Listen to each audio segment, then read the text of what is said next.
Assalamualaikum warahmatullahi wabarakatuh. Alhamdulillah wassalatu wassalamu ala Rasulillah. Apa khabar anak-anak semua? Ustazah doakan anak-anak sentiasa dalam keadaan sihat di samping keluarga tersayang dan dimudahkan urusan seharian, terutamanya untuk meneruskan sesi PDPR. Hari ini kita akan menyambung pembelajaran dalam bab ibadah di bawah tajuk sunat ab'ad dan sunat hayat. Objektif pembelajaran hari ini ialah murid dapat mengklasifikasikan perkara-perkara sunat ab'ad dan sunat hayat dalam ibadat solat. Ustazah harap anak-anak masih ingat apa itu pengertian sunat ab'ad dan sunat hayat.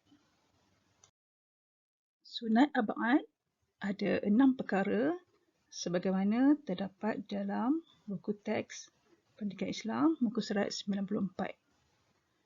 Pertama, duduk dan membaca tahiyat awal. Yang kedua, membaca selawat ke atas Nabi Muhammad dalam tahiyat awal. Ketiga, membaca selawat ke atas keluarga Nabi Muhammad dalam tahiyat akhir. Keempat, membaca doa kunut. Kelima, berdiri semasa membaca doa kunut. Dan yang keenam, berselawat ke atas keluarga Nabi Muhammad semasa doa kunut.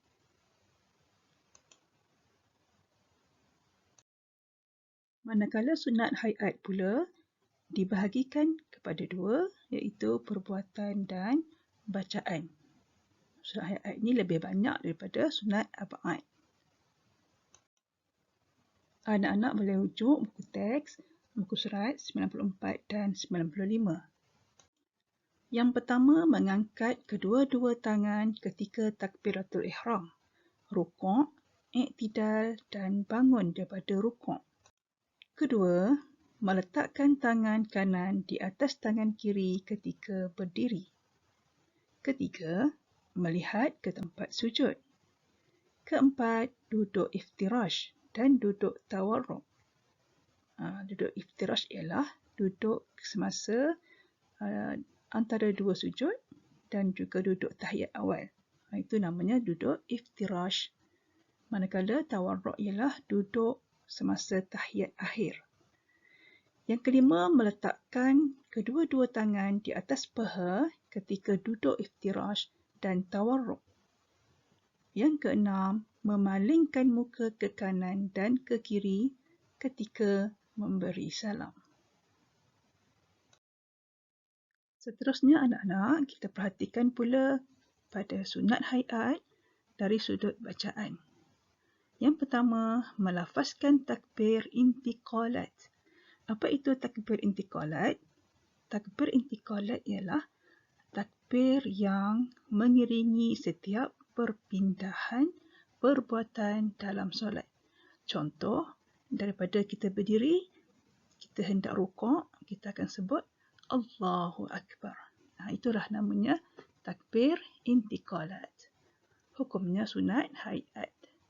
Okey, yang kedua, membaca isti'adzah sebelum membaca Fatihah dan menyebut amin selepasnya. Isti'adzah ialah membaca a'udzubillahi minasyaitonirrajim. Seterusnya yang ketiga, membaca doa iftitah. Keempat, membaca surah selepas Fatihah pada rakaat pertama dan kedua. Kelima, menyaringkan suara pada bacaan Fatihah dan surah pada solat subuh, maghrib, isyak dan solat Jumaat. Yang keenam, membaca tasbih ketika rukuk dan sujud. Ketujuh, membaca Sami Allahu liman hamidah, Rabbana lakal hamdu ketika bangun daripada rukuk. Kelapan, membaca doa ketika duduk di antara dua sujud. Kesembilan, membaca selawat Ibrahimiyah ketika tahiyat akhir. Apa itu selawat Ibrahimiyah? Iaitu selepas kita berselawat ke atas Nabi Muhammad, ahli keluarga, kemudian kita sambung Kama sallaita ala Ibrahim wa ala ali Ibrahim.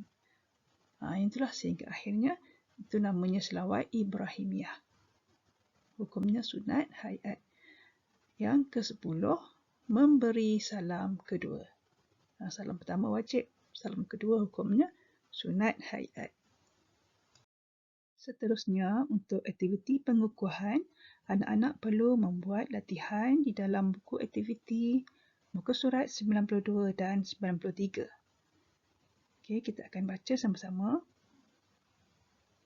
Tulis sunat ab'ad atau sunat hayat pada pernyataan di bawah. Contoh yang diberi, membaca doa iftitah. Jawapannya sunat hayat. Okey, nombor 1, membaca doa kunut.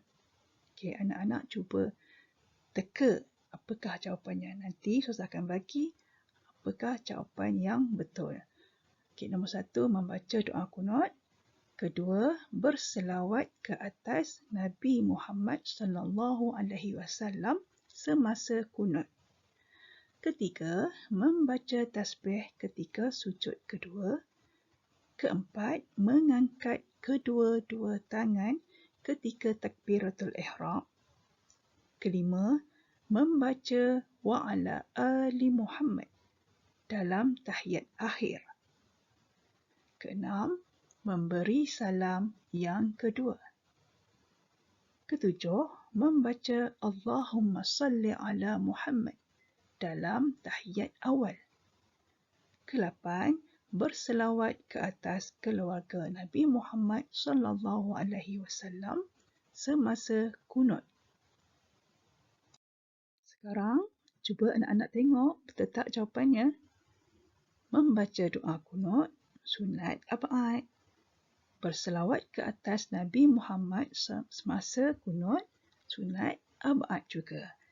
Membaca tasbih ketika sujud kedua, hukumnya sunat hayat. Mengangkat kedua-dua tangan ketika takbiratul ihram, sunat hayat juga. Membaca wa'ala ali Muhammad dalam tahiyat akhir, sunat ab'ad. Memberi salam yang kedua, sunat hayat. Membaca Allahumma salli ala Muhammad dalam tahiyat awal, hukumnya sunat ab'ad.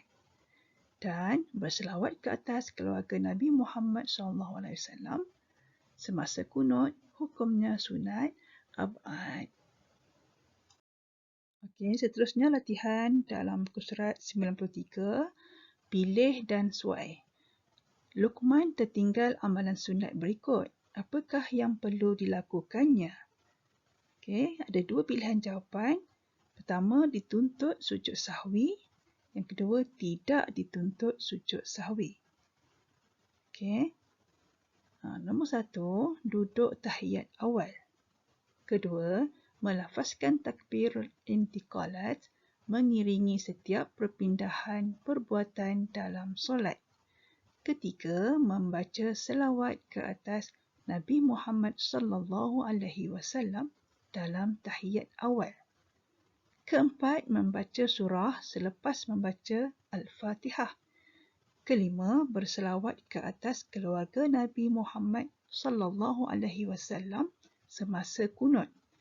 Keenam, membaca doa ketika duduk antara dua sujud.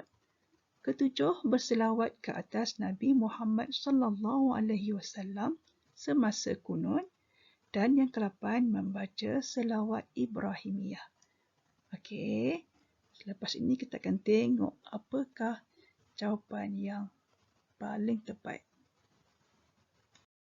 Okey, sekarang cuba anak-anak tengok jawapannya. Yang pertama, duduk tahiyat awal.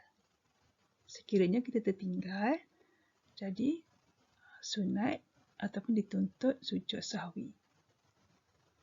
Kedua, melafazkan takbir intiqalat mengiringi setiap perpindahan perbuatan dalam solat. Tidak dituntut sujud sahwi. Ketiga, membaca selawat ke atas Nabi Muhammad SAW dalam tahiyat awal. Dituntut sujud sahwi. Keempat, membaca surah selepas membaca Al-Fatihah. Juga tidak dituntut untuk sujud sahwi. Okay. berselawat ke atas keluarga Nabi Muhammad SAW semasa kunut. Dituntut sujud sahwi. Membaca doa ketika duduk antara dua sujud, tidak dituntut sujud sahwi. Berselawat ke atas Nabi Muhammad SAW semasa kunut, dituntut sujud sahwi. Dan yang ke-8, membaca selawat Ibrahimiyah, tidak dituntut sujud sahwi. Saya harap anak-anak boleh faham, boleh bezakan antara sunat ab'ad dan sunat hayat. Okey, saya ulang lagi sekali. Dituntut sujud sahwi ini bermaksud sunat ab'ad. Dan tidak dituntut sujud sahwi bermaksud sunat hayat. Sekian sahaja untuk hari ini. Ingat pesan Ustazah, belajar ilmu agama hukumnya fardu ain. Wajib tahu. Jadi, anak-anak perlu bersungguh-sungguh untuk mempelajari pendidikan Islam. Semoga berjumpa lagi. Assalamualaikum warahmatullahi wabarakatuh.